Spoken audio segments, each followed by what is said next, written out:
What's up, guys? NottheWinner, and you guessed it, we got another build video. Now this one's not too far different from my previous video. Let's go ahead and use our consumables now. We're not going to use all of them, we're only going to use 3 this time. And that's going to be the armor, the health, and the health regeneration. Okay, so let's talk about this build now. We're at 175 health instead of 190. We're at ultra weight, but we're not going to flop because we're actually using a Misty step build. So essentially there's 6 necklaces that you can pair with the Ring of Omens to set yourself up with a Misty step build. And specifically, since we're running medic, I decided to choose the Necklace of Flowing Life, which increases gray health conversion by an additional 100%. When gray health conversion triggers, gain 5 times the amount as mod power. So it's going to give us mod power regeneration, higher dodge chance, and whenever we evade, we take max health as gray health instead of stamina, which is going to proc this even more for constant mod power generation.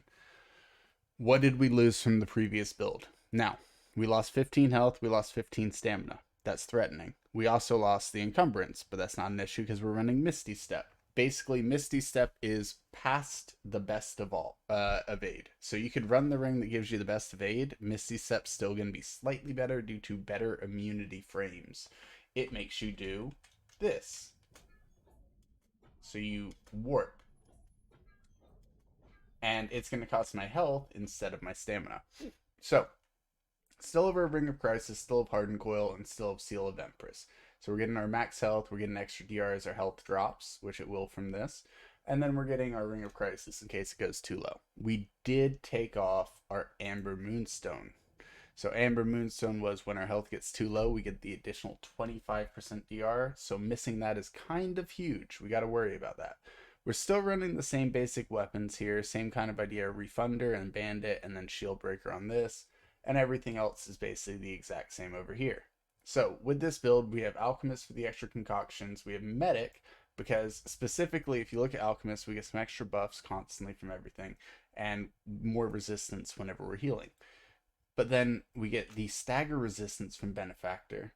But then we're also going to go ahead and give ourselves the increase the hits the Medic can take before losing gray health by 2.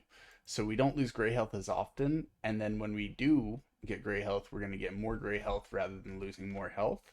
And then we can actually recover nicely with that. Now, there is a gray health ring that you can wear that's going to recover you faster based on your gray health that you need. Then we have a ring that increases gray health regeneration by 2 per second. Dread font. So you could swap in the Dread font if you really want that one. But the idea behind this is you're going to have enough health to tank the hits. You're going to go into the gray health, and then the gray health is going to get converted into more and more mod power. So it should work out quite nicely.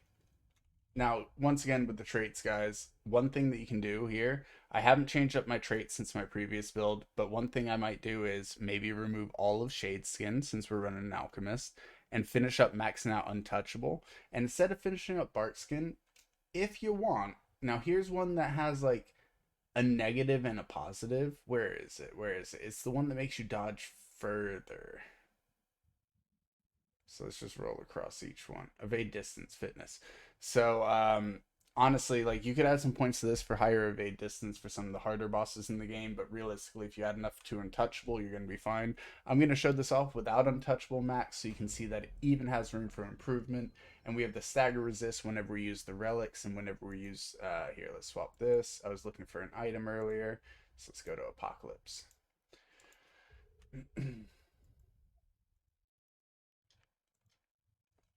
There we go. So yeah, we can use the relics whenever we need to, and we can also use the skill to increase our stagger resistance. And let's see how well we do against higher damage. With the extra mod generation, it's going to help us get out our skills more often, which is really effective with the guns that we're actually using. Now, there's better mod guns. I will say that. There's definitely better mod guns in the game. But these two work solidly with the build that I'm going for, and with almost every build, rather than having to swap with every single build. So that's one of the nice benefits of using this kind of thing.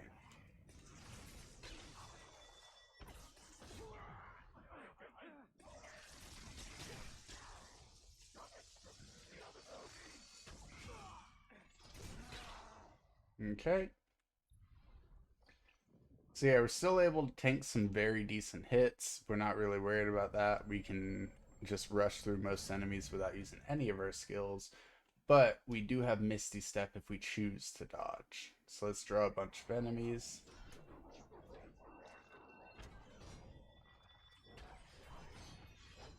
So Misty Step allows us to dodge like that. And then when we do take a hit, we can actually tank it without an issue.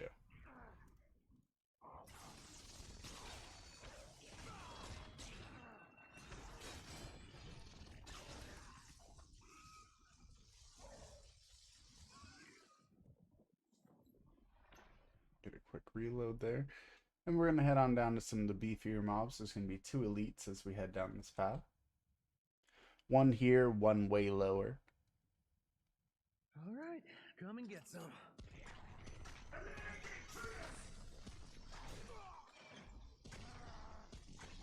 Okay, so we've used up all of our mod power. But whenever we're taking damage and getting gray health, we're getting our mod back. So each time we're taking the hits there, if you notice, our mod's building up tremendously. And all of our damage is going to gray health, so it all recovers no matter what, even if we weren't getting regeneration. So the idea behind this is you're never going to be down in the low stacks of health because you always have so much constantly stacking up for you. And it's a really efficient build if you're looking for constant survivability, constant regeneration, and just a nice buffer because your gray damage doesn't get removed immediately, so it's that much harder to kill you.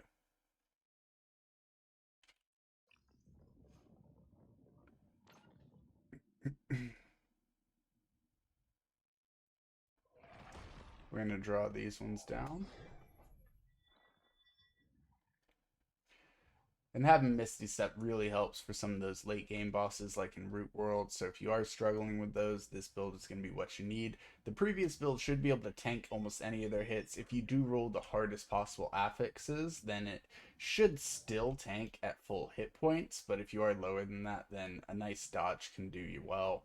And Misty Step is going to cover you for that. And also, we basically never run out of our dodge because it costs gray health instead of actual stamina. So we can dodge at all times, even when it seems like we're too low.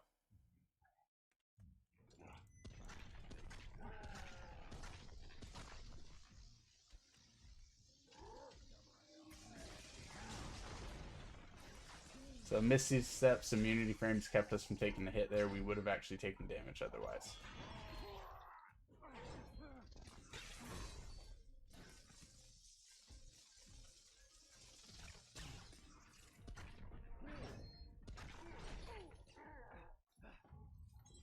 And since we're constantly getting the mod power back, it's easier for us to get those charges back in the middle of elites or boss fights so that we can keep the fight going without having to spend as much time dealing damage to get our mod power back.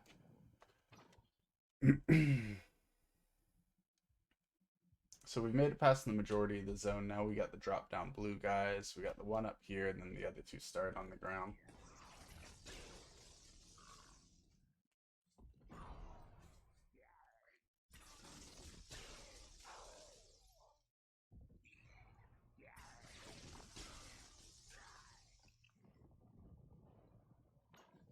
And then I'm going to go ahead and get my quill, and I'll see you guys in the next boss fight.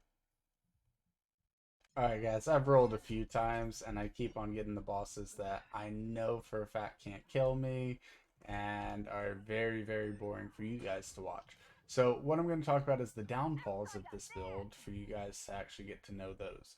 So compared to the previous build, we have 175 instead of 190 health. And considering our effects are based on half of our health, it's definitely useful to have higher health. Especially with that Amber Moonstone that we had on before. It does help us in those super scary scenarios where our hit points get way below where we'd like them to be. Then we start to get covered pretty much from then. Now, the idea of this build is to not be hit though, so that's why you don't need the Amber Moonstone, because your Misty Step is helping you dodge through the hits whenever you need to and not take any damage. So this is really an optional setup for you guys. If you guys are interested in a high dodge build that's just more focused on you dodging through different scenarios, not actually taking the damage in the first place, but having enough DR so that if you make a mistake, you're fully covered, this is probably a good build for you. Now, if you want to just dodge straight up, go for a higher damage build. You got to include some sort of damage for yourself if you're thinking, hey, I'm never going to be hit anyways. What's the big deal, right? And then, obviously, the final step of that is if you do want a high DR build, then just go high DR. You can do Misty Step, you can not do Misty Step. Nothing's forced, guys. The whole point of this game is about the different builds and the different options that we have for ourselves. So obviously you guys see we've only taken out one bar. I don't feel like watching the entire fight of this, but I'll kind of wrap it up here. The Misty Step is going to help you dodge whatever hits you need to, not take any of the damage. And since you're getting all the damage as gray health, it's a lot nicer. So that should hit us, but we're just going to go zoom, zoom, zoom. Right? The Misty Step covers us with the immunity frames. We're able to dodge that completely. And with this build, that blast actually can't even kill us. So once again, guys, we found a way to make a build that's tanky while still having whatever dodge elements you want for those later fights in the game.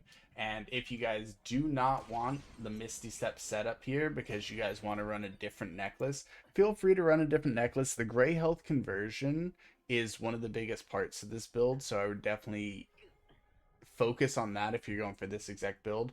But if you're looking for more damage, go for more damage here, and then set yourself up with the ring that allows you to roll the bright steel ring, which is going to be, let's find it right here, bright steel ring. Fastest evade roll regardless of their armor encumbrance. It's not Misty Step, so it has less immunity frames, but hey, it works in a pinch. As you guys can see, I'm still alive in the fight, so clearly this build is tanky enough to survive the hits while also being able to dodge some of the hardest hits in the game. So, guys, if you guys enjoyed the video, please like and subscribe. Check out some of my other videos because I do have a lot of other build videos, and thank you guys so much for watching. All your support has been tremendous so far, and guys, it's seriously blown me out of the water. Thank you so much.